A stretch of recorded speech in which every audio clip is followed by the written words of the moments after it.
নমস্কাৰ। এইকেইটা দিন খুব চৰ্চাত থকা এটা বিষয় যে শ্ৰীমন্ত শংকৰদেৱ সংঘই বদৰুদ্দিন আজমলক কিয় মাতিলে তেওঁলোকৰ সভালৈ। বদৰুদ্দিন আজমলৰ ভৰিত ধৰিবলগীয়া হৈছে নেকি শ্ৰীমন্ত শংকৰদেৱ সংঘই। ইমান শ্ৰীমন্ত শংকৰদেৱ সংঘৰ পুঁজিৰ অভাৱ হ'ল নে যাৰ বাবে বদৰুদ্দিন আজমলক নিমন্ত্ৰণ দিলে। আমাক ক'ব লাগিছিল, আমি দিলোহেঁতেন। এই ধৰণৰ কিছু বিতৰ্ক তুচ্ছতাচিল্য আমি দেখিছো, মন্তব্য বিভিন্নগৰাকীয়ে কৰিছে। তেওঁলোকক উদ্দেশ্যে কেইটামান কথা স্পষ্ট কৰি দিব বিচাৰিছো। প্ৰথমে কওঁ, কথাকেইটা মই কোনো শ্ৰীমন্ত শংকৰদেৱ সংঘৰ সদস্য হিচাপে কোৱা নাই, মই এগৰাকী সাধাৰণ যুৱতী হিচাপে উল্লেখ কৰিব বিচাৰিছো। কাৰণ এটা অনুষ্ঠান পাতিলে এগৰাকী ব্যক্তিক নিমন্ত্ৰণ জনোৱাৰ পাছত যেতিয়া এনেধৰণৰ হিন্দু মুছলমানৰ ৰাজনীতি আৰম্ভ হ'ব পাৰে, সি আমাৰ সমাজলৈ কিমান বেছি ভুল বাৰ্তা যাব, সেইবাবে সেই কথাকেইটা স্পষ্ট কৰি দিব বিচাৰিছো। এতিয়া প্ৰথম কথাটো হ'ল, সকলোৰে মনত আহি আছে যে কেৱল মাত্ৰ বদৰুদ্দিন আজমলকেই নিমন্ত্ৰণ জনোৱা হৈছিল নে সেই সভাখনলৈ? নহয়। কেন্দ্ৰীয় শিশু আইমাতৃ যুৱ সমাৰোহত শ্ৰীমন্ত শংকৰদেৱ সংঘৰ সেই গোৱালপাৰাত অনুষ্ঠিত হোৱা সভাখনত কেৱল মাত্ৰ বদৰুদ্দিন আজমলক নিমন্ত্ৰণ জনোৱা হোৱা নাছিল। আৰু কাক কাক নিমন্ত্ৰণ জনোৱা হৈছিল, মোৰ লগত কাৰ্যসূচীখন আছে, মই কাৰ্যসূচীখন এই মুহূৰ্তত আপোনালোকক দেখুৱাইছো। চাওক, নামবোৰ পঢ়কচোন, কাক কাক নিমন্ত্ৰণ জনোৱা হৈছিল। মন্ত্ৰী জয়ন্ত মল্ল বৰুৱা, মন্ত্ৰী পীয়ুষ হাজৰিকা, সাংসদ কুইন ওজা, ৰাজনীতিৰ সৈতে জড়িত হৈ থকা বহুকেইগৰাকী ব্যক্তিক এনেধৰণে নিমন্ত্ৰণ দিয়া হৈছিল অনুষ্ঠানটিলৈ। আৰু এইখিনিতে এটা কথা কৈ মই খুব গৌৰৱান্বিত অনুভৱ কৰিম, খুব সুখী যে এই অনুষ্ঠানটিলৈ মোকো এটা গধুৰ দায়িত্ব দি নিমন্ত্ৰণ জনোৱা হৈছিল এগৰাকী আলোচক হিচাপে। কিন্তু খুব দুখৰ বিষয়, দুখিত মই উপস্থিত থাকিব নোৱাৰিলো কিছু ব্যক্তিগত অসুবিধাৰ বাবে। কিন্তু অনুষ্ঠানটিৰ প্ৰতি মোৰ সদায় সহযোগিতা আছিল আৰু থাকিব। বাৰু যি কি নহওক, দ্বিতীয় প্ৰসংগটো হৈছে যে বদৰুদ্দিন আজমলক কিয় নিৰ্বাচন কৰা হ'ল। কিয়? তেওঁ স্থানীয় সাংসদ হিচাপে সেই সাংসদ পদবীটোক সন্মান জনায়। যদি বিধায়কক মাতিব পাৰে, যদি অভিভাৱক মন্ত্ৰীক মাতিব পাৰে, স্থানীয় সাংসদক কিয় মাতিব নোৱাৰে? বিভিন্ন অনুষ্ঠানতো স্থানীয় সাংসদ উপস্থিত থাকেই, আমি দেখি আহিছো তেনেকৈ। আৰু স্থানীয় ৰাইজৰ অনুৰোধ মৰ্মে এখন সভা যেতিয়া আয়োজন কৰা হয়, বিভিন্ন অনুষ্ঠান আয়োজন কৰা হয়, তাৰ পূৰ্বে কেইবাখনো সভা হয়, আদৰণি সমিতিয়ে তাত আলোচনা কৰে যে কোন থাকিব নিৰ্দিষ্ট বক্তা, কোন থাকিব বিশেষ অতিথি, কোন থাকিব বিশিষ্ট অতিথি, এইসমূহ আলোচক কোন থাকিব, এইসমূহ সিদ্ধান্ত সভাত লোৱা হয়। এজন দুজন ব্যক্তিৰ এয়া সিদ্ধান্ত নহয়। এতিয়া মই তৃতীয়টো কথা উল্লেখ কৰিব বিচাৰিছো যে একাংশই বোলে এই কথাখিনিত বদৰুদ্দিন আজমল উপস্থিত থকাৰ বাবে কিছু ৰহস্যৰ গুণ পাইছে। সেয়া কি জানে?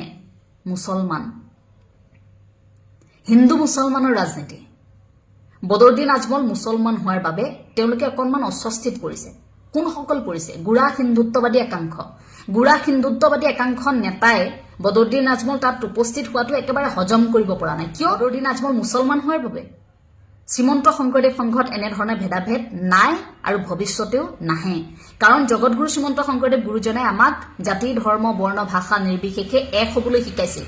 তেনেকৈহে আমাক গুৰু গতি কৰিবলৈ শিকাইছিল। আমাক ভাগ ভাগ হৈ তই মুছলমান নাহিবি, তই খ্ৰীষ্টান নাহিবি, এই ধৰণৰ ভাগ বতৰুৱা আমাৰ মাজত সৃষ্টি কৰিবলৈ আমাক শিকোৱা নাছিল। শ্ৰীমন্ত শংকৰদেৱ সংঘত বহু মুছলমান লোক আছে। এটা উদাহৰণ মই দিওঁ, এই যিটো অনুষ্ঠানত বদৰুদ্দিন আজমল উপস্থিত আছিল, সেই অনুষ্ঠানটোতে প্ৰতিযোগিতা যিহেতু আয়োজন হৈছিল আইসকলৰ মাজত, যুৱকসকলৰ মাজত, শিশুসকলৰ মাজত, তাত আইসকলৰ মাজত অনুষ্ঠিত হোৱা বৰগীত প্ৰতিযোগিতাত স্থান দখল কৰিবলৈ সক্ষম হৈছে এগৰাকী মুছলমান আই। যদি সাম্প্ৰদায়িক বিষবাষ্প বিয়পোৱা কিবা মন্তব্য বদৰুদ্দিন আজমলে সেইদিনা তাত কৰিলেহেঁতেন, তেতিয়া শ্ৰীমন্ত শংকৰদেৱ সংঘই সেই সভাখনত তেতিয়াই তেওঁক তৎমুহূৰ্তত সেই ঠাইত ব্যৱস্থা গ্ৰহণ কৰিলেহেঁতেন। কোন সময়ত কেনেকৈ কাৰ কেনেধৰণৰ পৰিকল্পনাৰে প্ৰৰোচনাত পৰি কোনে ক'ত কি সাম্প্ৰদায়িক মন্তব্য কৰে, কোনে কাৰ পিঠিত উঠি ৰাজপাত খায়, নিৰ্বাচনৰ প্ৰাক মুহূৰ্তত সাম্প্ৰদায়িক বিষবাষ্প কোনে বিয়পায়, সেইবোৰ সকলোৱে জানে।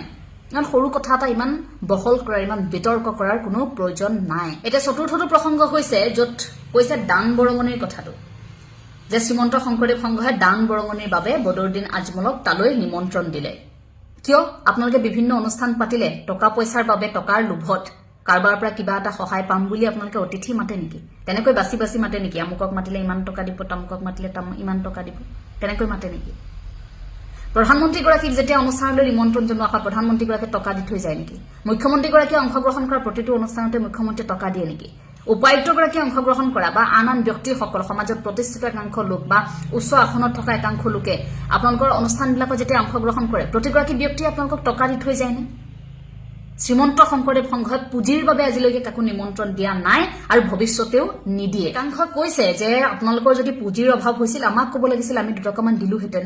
এই কথাটোত মোৰ খুব ভাল লাগিছে যে আপোনালোকে দিব বিচাৰিছে ইমান বহল অন্তৰৰ মানুহ আপোনালোকে যেতিয়া আধ্যাত্মিক অনুষ্ঠান এটালৈ কেইটকামান আগবঢ়াম বুলি ভাবিছে আমিনো ল'বলৈ কিয় লাজ কৰিম আপোনালোকে ইমান বহল মনেৰে যদি দিয়ে আমিও ল'ম দিবচোন কেৱল শংকৰ সংঘ বুলিয়ে নহয় বিভিন্ন ধৰণৰ অনুষ্ঠানবোৰ হৈ থাকে সেই অনুষ্ঠানসমূহত আপোনালোকে পাৰিলে 2 টকা দিব যদি বদৰুদ্দিন আজমলক নিমন্ত্ৰণ জনোৱাৰ বাবে আপোনালোকে ভাবিছে যে শংকৰ সংঘই টকাৰ বাবে নিমন্ত্ৰণ দিছে দিবচোন আমিও চাম আপোনালোকে কিমান টকানো আপোনালোকৰ বহল মনেৰে আপোনালোকে দান বৰঙণি হিচাপে আগবঢ়ায় দিব আপোনালোকে এটো খুব ভাল কথা আৰু শেষৰ প্ৰসংগটো হৈছে যে বদৰুদ্দিন আজমলক কিয় সেৱা কৰা হৈছে আমাৰ বাবে এটো একেবাৰে অস্বাভাৱিক নহয় আপোনালোকে যিসকলে নাজানে তেওঁলোকৰ বাবে অকনমান অস্বাভাৱিক হ'ব কথাটো কিন্তু আমাৰ বাবে একেবাৰে নহয় কাৰণ আমি আমাৰ ঘৰলৈ যিকোনো লোক আহিলে আমি সেৱা কৰো আমি যিকোনো লোকক অনুষ্ঠানত পালে আমি কৃষ্ণ বুলি কওঁ আমি সেৱা কৰো গতিকে সেই উদ্দেশ্যে সেই অনুষ্ঠানটিত এগৰাকী অতিথি কৈছে অতিথিগৰাকী সেৱা কৰিছে কৃষ্ণ বুলি কৈছে সেইটো কি ডাঙৰ কথাটো হ'ল তাত আপোনালোকে ভৰিত ধৰিছে বদৰুদ্দিন আজমলক তাত ভৰি চেলেকি থকাৰ কথাটো কেনেকুৱা আহিল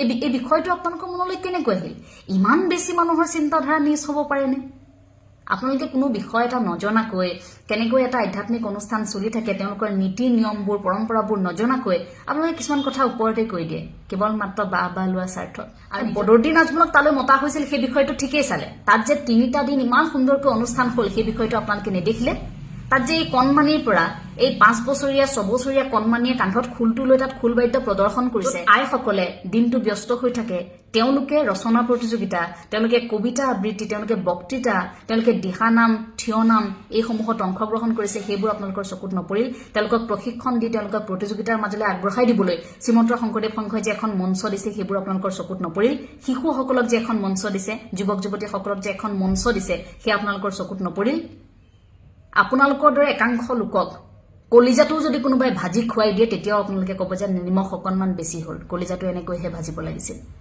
একাংশ লোকক সন্তুষ্ট কৰাটো একেবাৰে সম্ভৱ নহয় গতিকে শ্ৰীমন্ত শংকৰদেৱ সংঘ এটা আদৰ্শ হৈ আছে আৰু আদৰ্শ হৈ ওলাই জিলিকি থাকিব তেওঁলোকে তেওঁলোকৰ কাম কৰি গৈছে তাত আপুনি মই মাথা মাৰি বিতৰ্কৰ সৃষ্টি কৰি লাভ নাই আমি পাৰিলে সেই পজিটিভ কথাবোৰ আমি আমাৰ বাবে যিবিলাক ধনাত্মক কথা হয় সেইবিলাকহে ল'ব লাগে